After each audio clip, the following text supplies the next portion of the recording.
एक गांव में रामू नाम का एक गरीब लेकिन मेहनती किसान रहता था।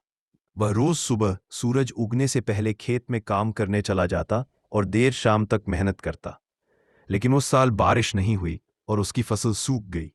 एक दिन गांव के बुजुर्गों ने उसे बताया कि गांव के बाहर एक पुराना सूना कुआं है जहां रात के समय एक भूत रहता है। लेकिन अगर कोई सच्चे दिल से उससे मदद मांगे तो वह कभी कभी सहायता भी करता है। रात के समय रामू उस कुएं पर गया और कांपते हुए बोला, अगर आप सच में यहां हैं और मेरी बात सुन सकते हैं तो मेरी मदद कीजिए। मेरी फसल बर्बाद हो गई है, मेरे परिवार के पास खाने को कुछ नहीं बचा है। कुछ देर तक सन्नाटा छाया रहा, लेकिन फिर एक ठंडी हवा चली और एक बूढ़े आदमी के रूप में भूत प्रकट हुआ। उसकी आंखें चमक रही थीं, लेकिन चेहरा शांत था। भूत बोला, रामू, तू मेहनती है और तेरे इरादे नेक हैं।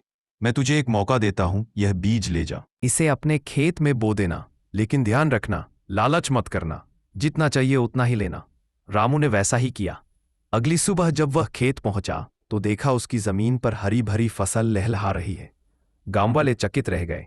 रामू ने किसी को नहीं बताया कि यह सब कैसे हुआ, लेकिन वह हमेशा ईमानदारी से काम करता रहा और जरूरतमंदों की मदद भी करने लगा।